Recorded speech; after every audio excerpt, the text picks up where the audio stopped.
제가 한번 읽어드리겠습니다. 주께서 말씀하신다. 너희는 공평을 지키며 공의를 행하여라. 나의 구원이 가까이 왔고 나의 의가 곧 나타날 것이다. 공평을 지키고 공의를 철저히 지키는 사람은 복이 있다. 안식일을 지켜서 더럽히지 않는 사람, 그 어떤 악행에도 손을 대지 않는 사람은 복이 있다. 이방 사람이라도 주께로 온 사람은 주께서 나를 당신의 백성과는 차별하신다 하고 말하지 못하게 하여라. 고자라도 나는 마른 장작에 지나지 않는다 하고 말하지 못하게 하여라. 네, 이런 본문입니다. 이사야서 56장부터는 지난번에 우리가 읽었던 40장부터 나오던 그런 시대 배경을 또 확 뛰어넘어요. 그래서 새로운 시대 배경이 있습니다. 그래서 그런 것을 좀 말씀드리고 오늘 이사야서 4번의 설교를 좀 정리를 하도록 하겠습니다. 특별히 공정과 공평에 대한 메시지가 다시 나오기 시작하는 그런 때예요. 오늘날도 그 이사야 시대의 어떤 공정과 공평에 대한 메시지를 다시 외치지 않으면 안 될 만큼 공정에 대한 이런 중요한 문제가 있는 것 같은데, 공정에 대한 인식에 대해서 KBS가 조사한 것을 한번 좀 말씀드릴게요. 청년 한 20세에서부터 34세까지를 청년으로 생각해서 조사를 했고, 또 50세에서 59세까지를 어떤 기성세대로 생각해서 조사를 했습니다. 남녀 각 총 600명, 총 1200명 한국 리서치를 통해 가지고 온라인으로 조사한 부분인데요. 올해 5월 10일에서부터 13일까지 이렇게 조사를 한 바에 의하면, 절차가 공정하면 내가 원하는 것을 얻지 못해도, 일단 질문 내용이 이거예요. 절차는 공정한데 내가 원하는 것을 얻지 못했다. 수용할 것인가? 이런 의견에 대해서 청년층 66%는 오케이, 50대는 83%가 오케이, 동의하겠다, 절차가 공정하다면, 이렇게 얘기를 했습니다. 그러니까 청년층이 조금 적네요. 자, 직장 봉급은 철저히 능력과 공과에 따라서만 결정돼야 된다. 다른 거 필요 없고. 청년층이 58%, 50대가 63%. 이 1번, 2번을 보면은 50대가 공정에 대해서 조금 더 민감하다는 것을 나타내주고 있어요. 그리고 일반적으로 생각하듯이 청년층이 공정에 더 민감하다는 주장에는 좀 무리가 있는 것이 아닌가, 이렇게 생각을 하게 됩니다. 물론 이제 이 설문조사라고 하는 것은 다른 또 설문조사는 다른 결과가 나올 수도 있는데, 어쨌든 남녀 600명, 총 1200명이라고 하면 적은 모집단은 아닌 것 같아요. 그러나 왜라는 질문을 해야 되죠. 이런 결과 나왔다고 하면 질문을 하고 또 해석을 해서 이해를 좀 해야 될 필요가 있는 것 같습니다. 조금 더 보면요, 자신의 미래에 대한 어떤 질문이 있는데, 그것의 대답을 보면 청년층이 50대보다 조금 더 비관적으로 대답하는 것을 볼 수가 있어요. 집값 상승은 미래에 대한 나의 희망을 무너뜨렸다. 이런 질문에 대해서 청년층이 그렇다, 65% 동의를 했고, 50대가 59%, 한 6% 정도가 청년층이 희망이 무너졌다, 이렇게 대답한 것 같고, 노력으로 상층에 이동할 가능성이 없다, 이런 의견에 대해서 청년층이 그렇다, 62%, 50대가 57%로 청년층이 5% 좀 더 그렇다, 노력만으로는 안 된다, 이렇게 생각하고 있는 것 같습니다. 보면은 20세에서 34세인데, 이 세대가 자신의 미래나 혹은 계층 이동에 대한 상실감을 조금 더 느끼고 있는 것이 아닌가, 좀 많이 느끼고 있는 거겠죠. 그래서 요거 좀 재밌는 건데, 암호화폐, 코인이죠, 코인이 내 경제 문제를 해결할 수 있는 거의 유일한 수단이다 라고 하는 의견에 대해서 청년층이 35%가 그렇다, 이렇게 얘기를 하고, 50대는 상당히 적죠. 14%가 그렇다, 이렇게 대답을 했습니다. 이것을 봐서 청년층들은 어떤 나를 좀 지켜주지 못하는 어떤 이 세대가 아닌, 이 사회가 아닌 어떤 새로운 대안을 찾고 있는 것이 아닌가, 이렇게 좀 해석을 해볼 수가 있고, 어떤 공평에 대한, 정의에 대한 기대를 좀 많이 하고 있진 않다. 좀 상실의 시대를 살아가고 있는 것이 아니냐. 그래서 어떤 암호화폐라고 하는 것, 아직 실체화되기에는 조금 뭔가 좀 무리가 있는, 여기에 어떤 기대를 걸고 있는 사람들이 상당히 많다. 라고 설문조사를 한번 좀 이해를 해볼 수 있을 것 같아요. 이렇게 제가 이런 서론을 말씀드리는 것은 이 이사야서 56장부터 66장의 서술 배경이 좀 이것과 굉장히 비슷해요. 1절에서 얘기하기를 너희는 공평을 지키며 공의를 행하여 하라. 나의 구원이 가까이 왔고 나의 의가 곧 나타날 것이다. 공평과 공의를 행하라고 말씀하시지만 나의 구원이 가까이 있지 지금 당장 드러나는 것은 아닌, 나의 의가 곧 나타날 것이긴 하지만 아직은 아닌 그런 시대인 것 같습니다. 그래서 좀 이 성경 읽기에 좀 도움을 드리는 차원에서 말씀드리면 56장, 66장은 제3 이사야서라고 얘기를 해요. 그러니까 제1 이사야, 제2 이사야, 제3 이사야 뭐 이렇게 신학자들이 이렇게 나누기도 하는데요. 그게 이유가 제1은 1장부터 39장까지 바벨론 포로로 잡혀가기 전 배경이고 40장부터는 이미 바벨론 포로로 잡혀가서 이미 두 세대가 지나간 상황에서 거기서 정착한 상황이고, 그리고 56장부터는요 한 100년이 확 지나요. 100년이 지나서 이미 돌아와서 100년 정도가 지난 그런 상황에서 쓰여졌다. 듣는 사람 자체가 그렇게 제1, 제2, 제3 이사야서를 통해서 보면 완전히 한 100년 정도 따로 떨어진 그런 상황에 있는 것을 볼 수가 있어요. 오늘 제가 본문에서 읽지는 않았습니다만은 6절을 보면은 이미 성전 예배, 안식일, 제사가 이미 실행되고 있는 상황이에요. 돌아와가지고 그런 상황입니다. 그리고 이미 백성이 모아졌다 라고 하는 것을 이야기하고 있어요. 8절을 제가 읽어드리면, 저희 여기 본문에 실어놓지 않았습니다.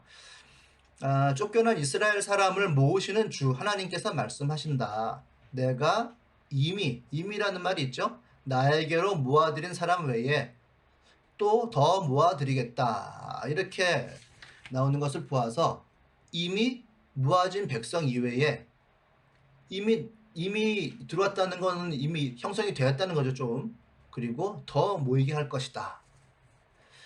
형성의 과정을 이미 거치고 있는 거예요. 그러나 아직은 이 가나안 이 땅으로 기운이 완전히 집중되고 있지는 않다. 뭔가 아직까지 해결해야 될 요소가 많다. 이것을 이야기하고 있는 것 같아요. 그래서 우리가 뭐 성경 지식을 좀 가지고 계신 분들은 알고 계시겠습니다만은 귀환이 한꺼번에 이루어지지는 않았습니다.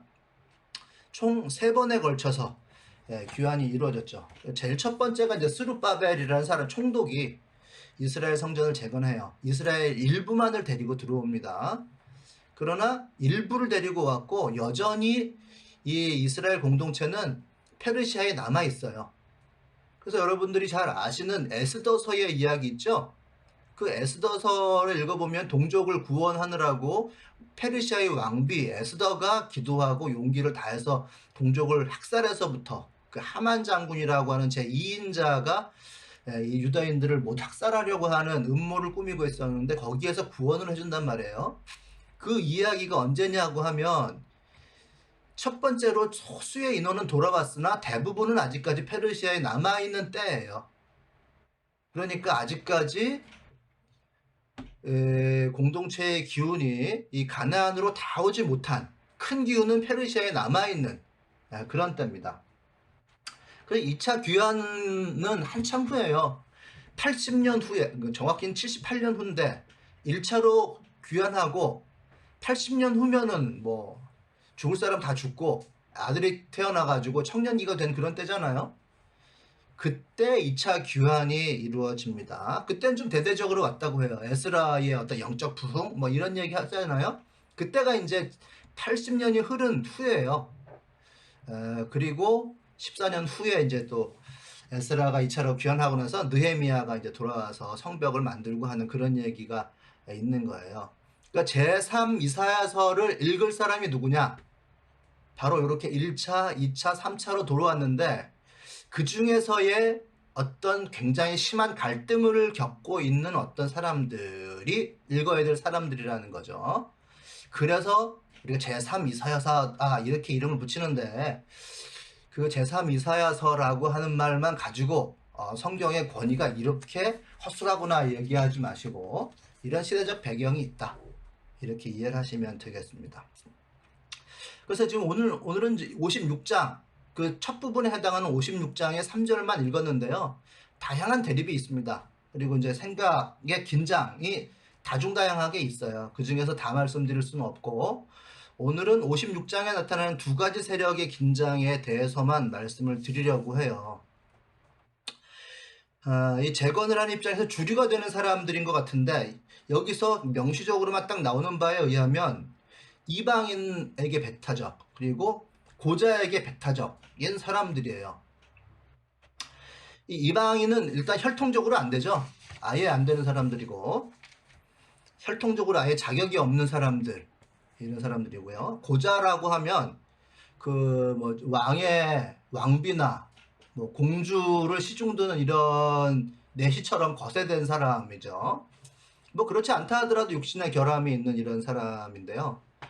왜 율법적으로 이 사람들이 예배 참가할 수 없고 공동체 참가할 수 없냐 하면 고대 사회에서는 다른 길이 없어요. 공동체를 유지하고 발전시키기 위해서는 후손들, 사람들을 생산해야만 되는데 기본적으로 공동체에 기여를 할 수가 없는 존재 자체로 이런 사람들입니다. 그래서 이방인과 고자를 배척하는 아주 전통 율법주의자가 아마 대다수를 점하고 있지 않았느냐 이렇게 생각을 하고 있습니다. 그리고 소수파가 있겠죠. 즉 이 본문의 메시지를 외치고 있는 사람들, 공평해야 된다, 공정해야 된다, 이것을 기준으로 삼자, 이게 하나님의 정신이다 라고 이야기하는 사람들, 이걸로 봐서는 이사야서 1장을 다시 이야기하고 있는 것과 거의 같아요. 사실은 이사야서 17장 1장 17절을 보면 옳은 일 하는 것을 배워라, 정의를 찾아라, 억압받는 사람들을 도와주어라, 고아의 송사를 변호하고 과부의 송사를 들어주어라, 이런 이야기가 있는 거잖아요. 그거 안 되면 바벨론 포로로 잡혀갈 것이다 라고 하는 것이 이사야서 1장인데 그 메시지를 지금 다시 외치고 있는 사람들이 있습니다. 이렇게 소수의 공평과 정의를 외치는 사람들과 다수의 이방인과 고자에게 배타적인 사람들이 여기서 긴장으로 나타나고 있어요. 그래서 저희들은 지금 오늘날 시대에도 마찬가지인 것 같아요. 처음에 서론으로 말씀드렸듯이 공정에 대한 기대가 무너지고 있는 이 시대 상황이 당시 56장을 읽어야만 하는 그때 사람들의 상황과 너무나도 비슷한 것이 아니냐 이렇게 생각이 들고요. 그래서 공평과 정의라고 하는 이 단어를 다시 한번 좀 이야기를 해보고 싶어요. 공평과 정의는 일반 구성원들에게도 굉장히 중요한 말이긴 해요. 그러나 여기서는 특별히 좀 소수자를 포커스한 거죠. 아주 절실하고 급박한 어떤 소수자에 대한 이야기를 사실 이야기하고 있습니다. 그럼에도 불구하고 하나님의 일은 잘 보이지 않는 그런 상황이에요. 그래서 공평이라는 말은 지난번에 그 잠언을 설명할 때 제가 말씀을 드리긴 좀 했는데요. 미슈팟이라고 해가지고 영어로는 저지먼트예요. 여러 가지 뜻이 있어서 복잡하긴 한데 일단 한 가지를 정리를 좀 해드리면 압도적으로 우위를 점하는 뜻이 있는데 그게 법적인 거예요. 법적으로. 사회는 강한 자들이 있잖아요. 이 강한 자들의 욕망을 견제하는 법을 이 미슈팟이라고 하는 거예요. 이것을 통해서 견제해라, 억제해라. 이것이 공평입니다. 법적인 거예요. 이 공평이라는 것은 미슈팟이라고 하는 것이 번역된 공평이라는 말은 그것입니다. 또 하나 지금 여기서 공평을 지키며 공의를 행하여라 라고 서두에 딱 얘기를 하고 있는 것이 공의인데, 두 번째는 많이 들어보셨을 테지만 체다카라고 이야기하는 의예요. 의. 보통 의라고 얘기하는 거. 이것은 주로 관계적인 거거든요. 우리 언약할 때 그 이야기예요. 관계 안에 머무르려고 노력해라 이런 거죠. 근데 여기서도 우리가 이 뭐든지 마찬가지인데 이걸 개인적으로만 해석하면 안 돼요. 자기 자신의 스스로 하나님과의 언약 관계 유지하려고 애를 쓰는 것, 이것을 공의라고, 의라고 얘기할 수 있지만 나뿐만이 아니라 다른 언약 공동체의 구성원이 관계 안에 있을 수 있도록 애를 써서 돕는 것 역시 공의라고 이야기하는 거예요.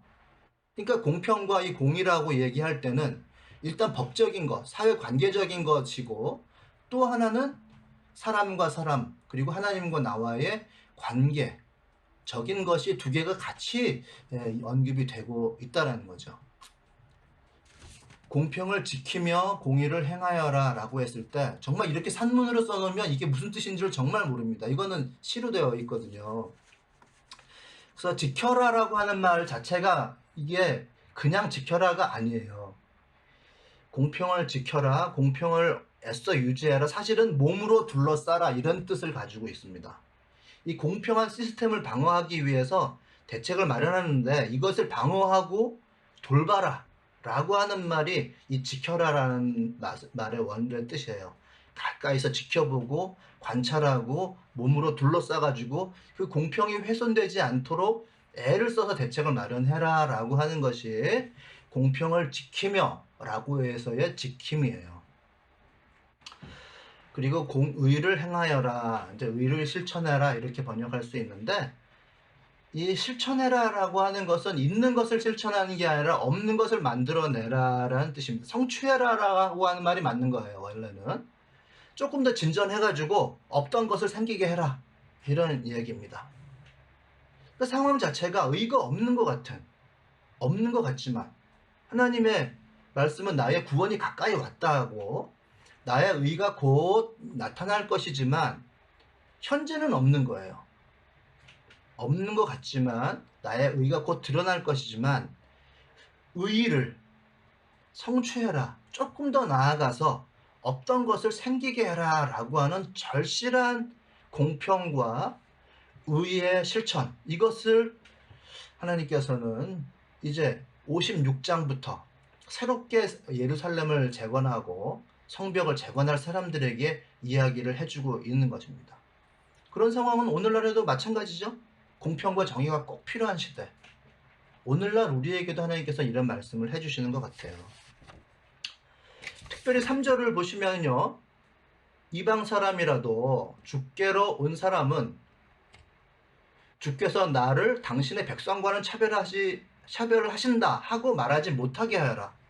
외국인에 대한 얘기죠. 고자라도 나는 마른 장작에 지나지 않는다, 나는 여기에서 별 볼 일 없는 사람이다 하고 말하지 못하게 하여라. 소수자에 대한 이야기죠. 이 오늘날에도 이런 것에 대한 적용을 우리가 꼭 해볼 필요가 있습니다. 이 차별금지법에 대해서 이 소수자들의 사회적 권리를 위한 법이잖아요. 이 법에 대해서 이사야서를 읽는 교회가 반대하는 것은 이사야서의 메시지와는 확실히 반대에 서 있는 것 같아요. 이 목회 데이터 연구소라고 하는 데가 있는데 거기에서 이러저런 중요한 데이터를 뽑아서 좀 이야기를 하는 시간이 있어요. 제가 거기에서 어떤 회사가 이 설문을 했는지는 제가 좀 듣지 못했는데, 성소수자 호감도라고 하는 조사가 있어요. 거기서 일반 국민과 개신도의 인식 차이, 이런 거에 대해서 좀 얘기를 하는데, 성소수자를 하더라도 여러 종류가 있죠. 주로 이제 게이, 뭐 양성애자, 트랜스젠더, 레즈비언 등등 뭐 이렇게 좀 나눠지는데 좀 대표적이라고 해요. 그 중에서 호감도를 일반 국민도 호감도가 높지는 않아요. 보니까 11%, 개신교는 5%, 게이에 대해서, 양성애자에 대해서는 일반 국민은 12%, 개신교는 4%, 트랜스젠더에 대해서는 11%, 그리고 일반 국민이 그렇다는 거죠. 개신교인은 7%, 레즈비언에 대해서는 12%, 개신교인은 5%가 인정을 하고 있는 이 정도의 호감도를 가지고 있어요. 일반적으로 성소수자 호감도가 이제 낮은 상황인데요. 종교를 불문하고 일반인 대상으로 동성애 인식 전반을 보면은 보수적인 사람들이 좀 인정해야 된다, 사회적으로 이 사람들을. 20%에 지나지 않고요. 7%는 불가하다, 안 된다, 그리고 잘 모르겠다. 중도적인 어떤 정치 인식을 가진 사람들로 넘어오면 31%는 사회적 인정해야 된다. 52%는 불가하다, 17%는 잘 모르겠다라고 유보적이고, 진보적인 사람들로 오면 동성애를 41% 인정해 줘야 된다, 권리를 인정해 줘야 된다, 47%는 불가하다, 11%는 모르겠다, 이렇게 되어 있는데요. 그것을 개신교 동성애 인식으로 좀 바꿔서 조사를 한 게 있는데 15%만이 인정, 사회적 권리 등 인정해야 된다, 75%는 불가하다, 안 된다. 동성 결혼이라든지 뭐 이런 거 다 포함해서인 것 같아요. 9%는 모르겠다, 내 태도를. 그리고 개신교인 중에서 연령별로 동성애를 인정하기 어렵다라고 대답한 거예요. 이 기독교인 중에서 29세 이하가 56%, 39세 이하가 72%, 어렵다로 올라오죠. 49세 이하는 78%, 60세 이하로 오면 88%로 연령별로 이렇게 쭉 인정하기 어렵다라고 하는 비율이 점점 높아져요. 그런데 여기서 신앙 수준별로도 조사한 게 있습니다. 윌로우 크릭 교회가 개발한 지표에 따라서 신앙 수준을 나눈 게 있는데요. 뭐 정기적으로 예배에 출석하는지, 집에서도 기도를 하는지 등등으로 해가지고 신앙 수준을 나눈 미국식이죠, 참. 그런 게 있어요. 근데 1단계의 사람들이 동성애를 인정하기 어렵다는 60일인데 2단계로 올라가면 어렵다가 70으로 높아져요. 3단계로 가면 85, 4단계로 가면 91, 이렇게 점점 인정하기 어렵다라고 하는 응답이 높아집니다. 사실 좀 이것을 보면은 말이죠, 이 신앙의 성장이라고 하는 것이 동성애라고 하는 인식에 많이 영향을 주는 것 같지는 않아요. 그냥 나이가 들어가면서, 신앙 수준도 나이가 들어가면서 조금 올라가지 않겠어요? 일반적으로 보면은 나이가 올라가면서 인정하기 어렵다가 의 어떤 대답이 늘어나는 것과 신앙 수준별로 늘어가는 것이 거의 비슷하게 지금 올라가고 있는 것을 볼 수 있습니다. 이런 것을 봐서 어떤 신앙의 수준이라고 하는 것이 이런 사회적인 인식, 일반에 미치는 영향이 별로 크지는 않다, 이렇게 생각할 수가 있고요. 어떻게 해서 극단적으로 좀 해석을 하자 보면은 신앙의 진보 따로, 사회생활, 사회인식의 진보 따로, 이렇게 되는 것이 아닌가라고 하는 우려를 좀 낳게 되는 어떤 결과인 것 같아요. 신앙의 수준별로 봐서 제가 보기에는 거꾸로 이렇게 내려가야 될 것 같은데, 아니면 비슷한 단계에 있든가 하나, 이렇게 연령별 동성애 인정하기 어렵다의 대답과 좀 비슷하게 올라가는 걸 봐서 어쨌든 신앙의 성장이 크게 사회적 인식을 바꾸지는 못하는구나, 이렇게 해석을 해볼 수가 있습니다. 또 교회 생활 따로, 사회 생활 따로라는 얘기인데, 저는 이 이사야서를 좀 보면서 그건 아닌 것 같다, 그래서는 안 된다. 왜냐하면 이 이사야서 이 56장을 보면 안식일이라고 하는 것을 통해서 우리들의 신앙과 영성의 생활과 사회의 체계, 사회생활을 통합시키고 있어요. 보시면 2절에 보시면 공평을 지키고 공의를 철저히 지키는 사람은 복이 있다 라고 되어 있고요. 그 다음에 이어서 어떤 얘기가 나오냐면 안식일을 지켜서 더럽히지 않는 사람, 그 어떤 악행에도 손을 대지 않는 사람은 복이 있다라고 이렇게 나와 있습니다. 이 복이라는 말 자체가 좀 사회적인 뭐 얘기하고는 좀 거리가 있죠. 좀 애매한 말이긴 하죠. 복이 있다, 이게 무슨 소릴까? 공평을 지키고 공의를 철저히 지키는 사람은 복이 있다. 근데 그것을 또 같은 말로 다시 반복해서 표현하면 안식일을 지키는 것과 같다는 얘기예요. 공의를 지키는 것, 공평을 지키는 것이 안식일을 지켜서 더럽히지 않는 것, 그리고 그 어떤 악행에도 손을 대지 않는 사람은 복이 있다. 똑같은 결과, 복이 있다라고 한 얘기가 나와요.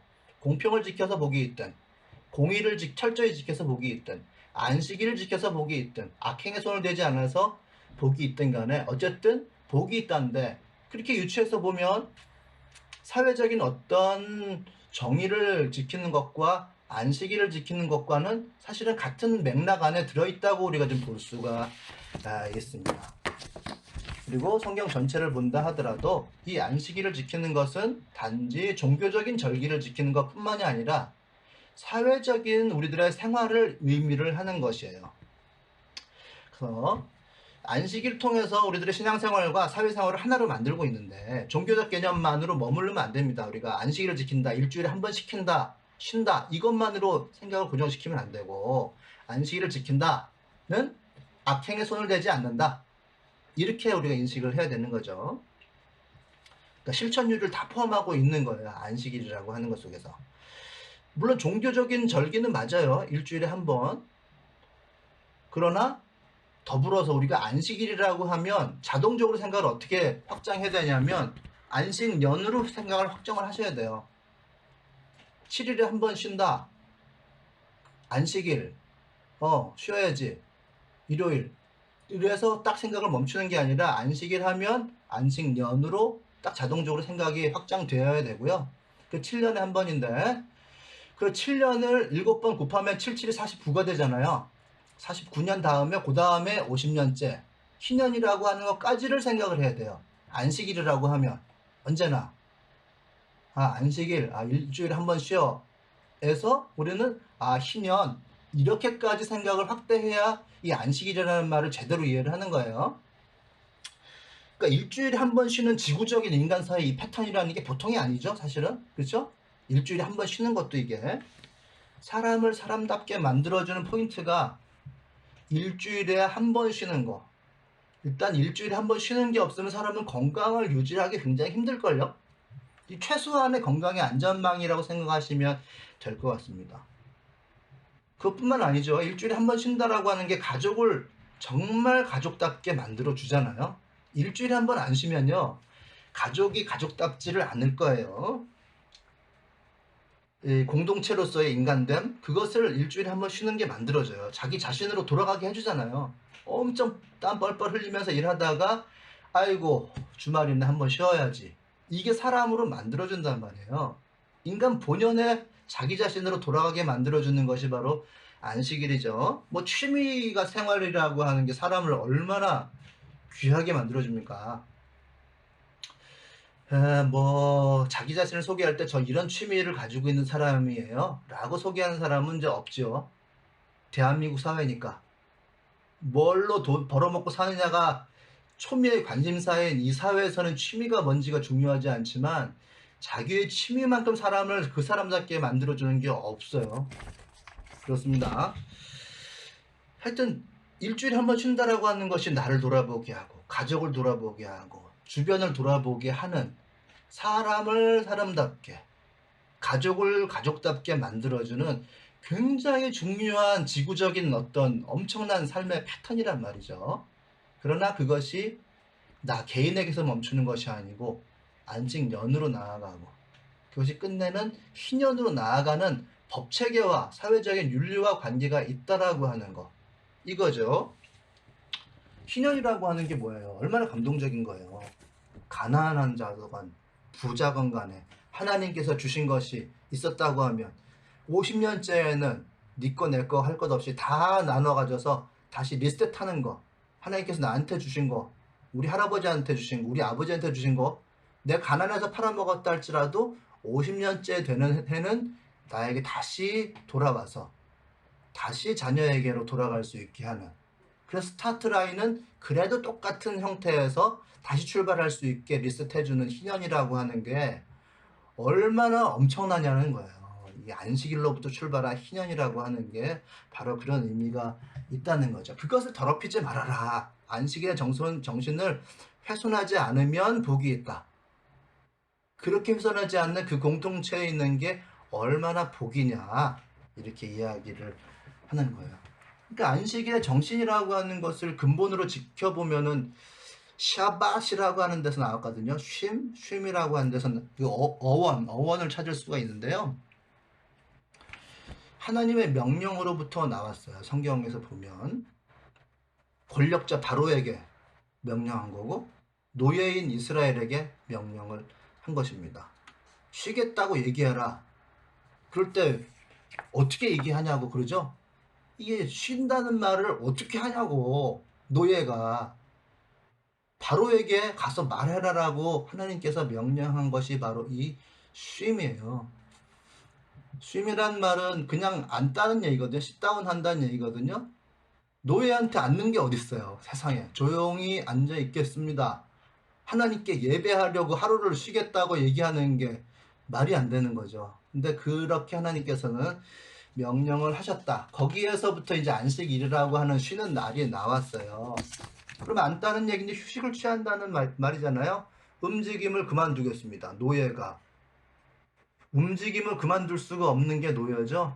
일하러 나가면 감독관이 있으니까 언제나 움직여야 되고, 집에 들어오면 자기 노동력을 유지하기 위해서 밥을 먹고 청소하고 휴식하고 옷을 빨고 해야 되는 사람들이 노예라는 사람들이에요. 나가서 주저앉아 있을 수 없으니까 내일 나가서 일을 하려고 하면 집에서도 일을 해야 되고 나가서도 일을 해야 되고, 중단할 수가 없는 게 무조건 움직여야만 하는 게 바로 노예인데, 그 사람들에게 sit-down 해라. 이게 안식이라는 말이죠. 중단해라.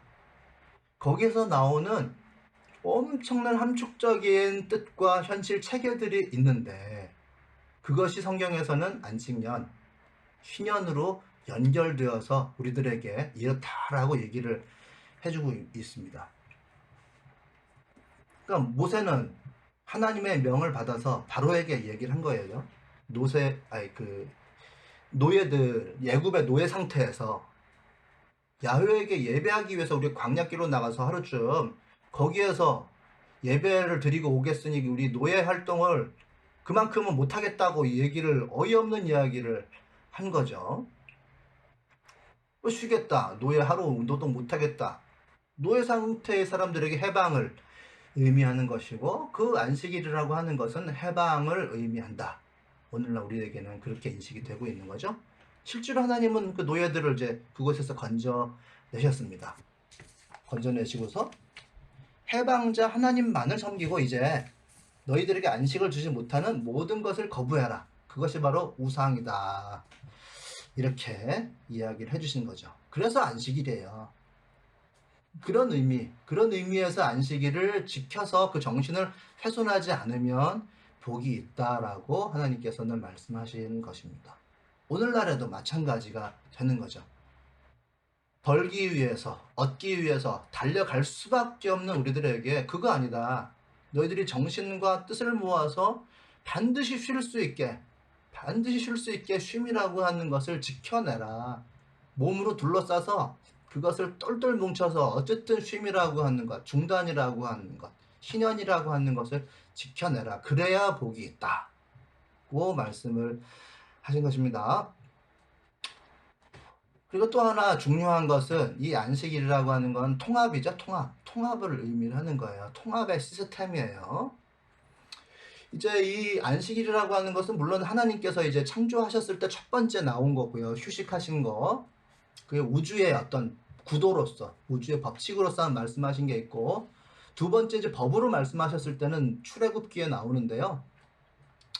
이 출애굽기에 해당된 사람들한테 이제 주신 얘기예요. 근데 출애굽기에 이스라엘 사람들 모두가 출애굽했을까 하면 그렇지는 않아요. 다 출애굽했다고 생각하진 않습니다. 그리고 60만의 장정이 나왔다고 하는데, 아이들까지 하면, 여자들까지 합하면 보통 곱하기 3을 하잖아요. 3, 6, 18, 180만이라고 하는데, 그럼 왕정시대의 인구보다 더 많이 나왔다는 얘기냐. 그건 좀 말이 안 된다고 생각을 하는 거고요. 신학자들은. 이집트에 처음에 정착했을 때 70명이 이제 거기서 정착을 시작했단 말이에요. 근데 그 사이에 그렇게 많이 불어날 수는 없고, 실제로 출애굽기를 읽어보면 2명의 산파를 배정을 해준다고 되어 있어요. 2명의 산파가 가서 이스라엘에서 출산하는 아기들을 관리할 수 있다라고 보면 많아야 한 3,000명 정도가 아니겠냐. 이렇게 신학자들은 보는 경우가 많습니다. 그렇게 한 2, 3천 명 정도가 최대 인구였을 거라고 보는 것이 합리적인 추산이에요. 60만이라고 하는 것은 나중에 출애굽을 완성해서 모든 전쟁을 통해서 다 정복을 이루었을 때 그 숫자가 60만 정도 되었을 것이다라고 인식을 합니다. 그런데 거기서 더 좀 분석을 해보면 처음에 이 60만이 나왔다고 하는 이 숫자 중에서 성경에서는 많은 다종다양한 다른 민족들이 거기에 섞여 있었다고 성경은 또 이야기를 하고 있단 말이에요. 일단은 뭐 모세의 장인조차도 이방인이잖아. 미디안 민족이잖아요. 같이 싸운 여호수아와 싸운 갈렙도 이스라엘 사람은 아니에요. 에돔 사람이에요. 그러니까 그렇게 리더급에서도 이미 이스라엘 유대 사람 민족으로서의 단일 민족은 아닙니다. 가나안 땅에 들어가자마자 기브온 사람, 그 가나안 땅에 초입에 있었던 기브온 사람들이 좀 속여서 정치적으로 동맹을 맺죠. 그 사람들 사실 머리를 숙이고 이스라엘 사람들에게 온 사람들인데 그들을 통합시켜요. 그래서 허드렛 일을 하게 노예로 삼아서 민족 안으로 받아들입니다. 그럼 기브온 민족도 지금 현재의 이스라엘 사람들 내에 혈통적으로 섞여 들어왔다는 이야기가 되는 거란 말이에요. 그리고서 정복 전쟁을 치르면서 가나안 땅에 있었던 하층민들을 통합하기 시작하는데 그것을 신학적으로 합비루라고 이야기를 해요. 그래서 거기에서 히브리라는 말이 생겼다, 이렇게 신학자들은 추정을 하고 있는데요. 이렇게 한 민족이 아니라 출애굽을 할 때부터 이집트의 하층민들 그리고 근방의 다른 민족들이 계속해서 섞여 들어오면서 이들이 집단적으로 야훼 신앙을 채택하면서 한 나라가 된 것이 바로 이스라엘이에요. 그러니까 이스라엘은 단일한 한 민족이 아니고 여러 민족들이 섞여서 형성된 것이 바로 이스라엘. 하나님의 미션을 받은, 전 세계를 구원하고 하나님 나라를 이룰 첫 발을 띨 이스라엘이 단일 민족이냐 하면 아니고, 다 통합이 되어서 결국 모아서 이스라엘이란 이름을 받고 야훼의 신앙을 채택한 민족이 바로 이들이다. 새로운 개념의 민족이지 원래 혈통적으로의 민족이 아니라는 거예요. 그들에게 안식일이라고 하는 것을 주셨으면 이들을 통합하기 위한 시스템으로서의 안식일을 주셨다고 하는 거예요. 때문에 야훼 신앙은, 하나님은 이들만의 민족신일 수가 없고요. 아예 모든 민족에게 우호적인 우주적인 하나님일 수밖에 없는 거죠. 지금 현실에 이스라엘이 왜 저렇게 독단적이고 전쟁 중독적인 행동을 취하냐 하면 자기를 단일 민족이라고 착각을 하고 있는 거예요.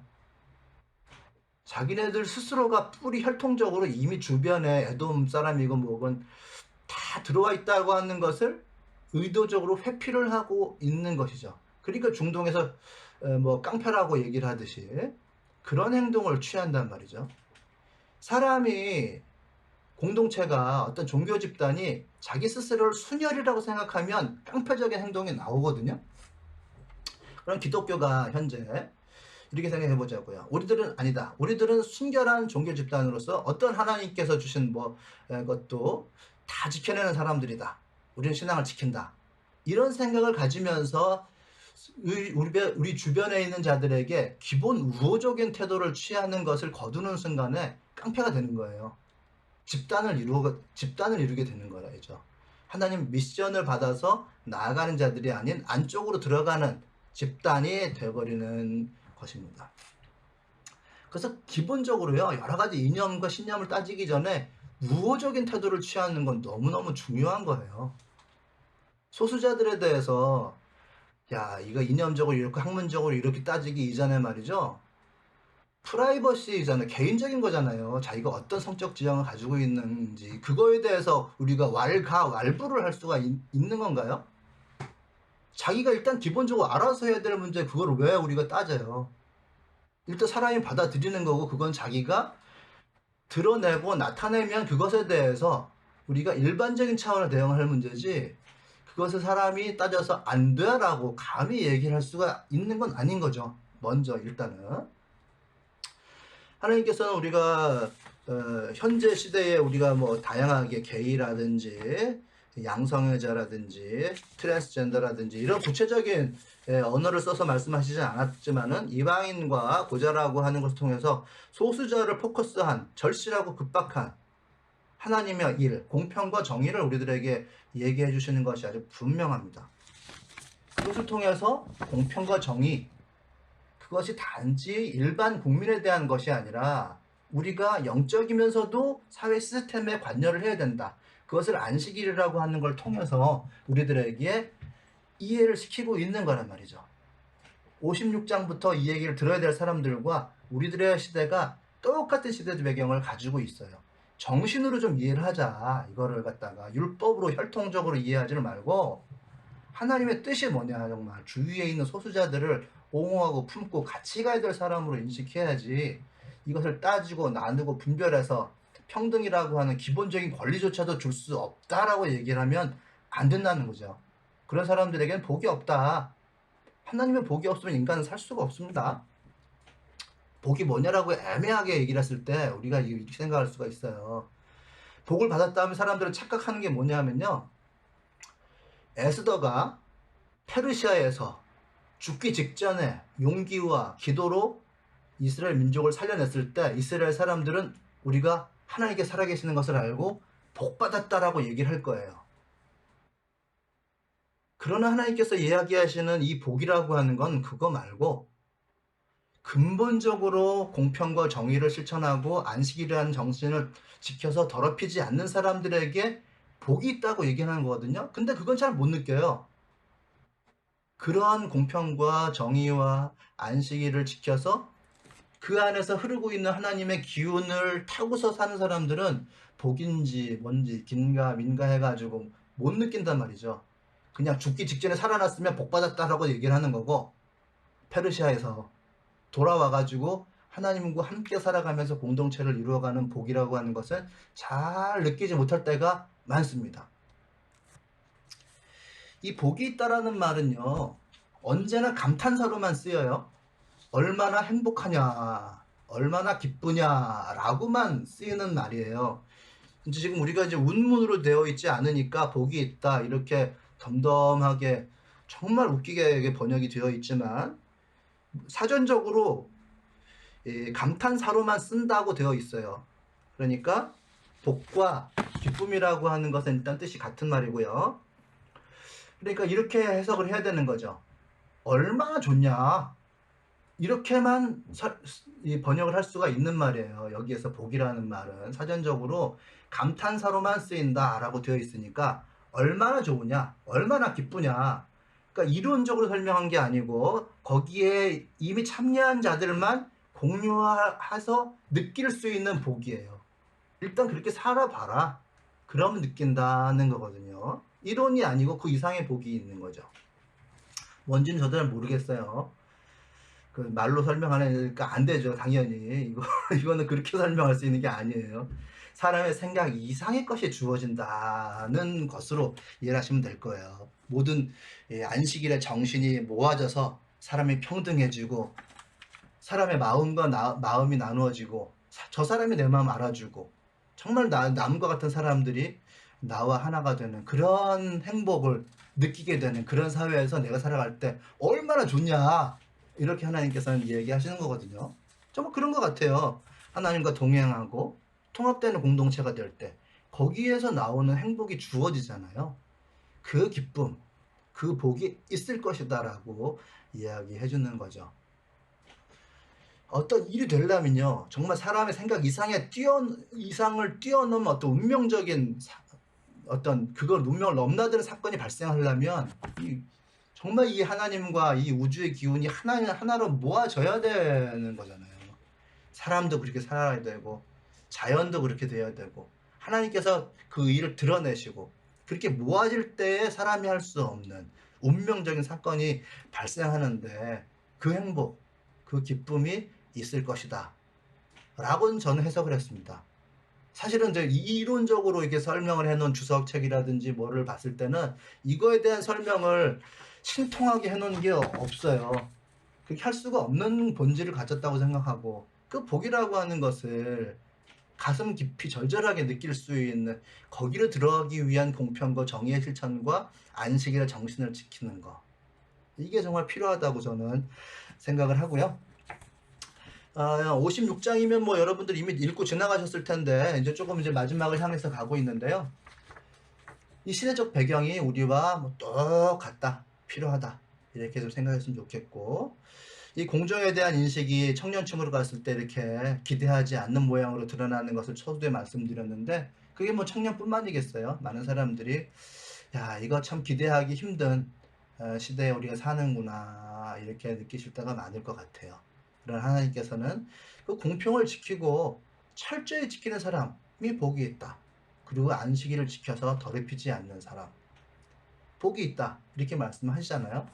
이 하나부터 안식일을 지켜 나가는 여기서부터 발생하는 우리들의 공동체의 사회적인 질서 이런 데서부터 하나하나 우리가 정치적인 영역에 이르기까지 하나님의 말씀을 실천한다고 하면 하나님의 복이 하나님의 기쁨이 우리들 가운데 반드시 있을 것이다. 저는 이렇게 확신하고 있습니다. 네, 오늘 말씀 이렇게 마치겠고요. 읽어가시면서 좀 더 깊은 묵상과 깨달음이 있으시길 바라겠습니다. 한 3분 정도만 묵상하는 시간 가질게요.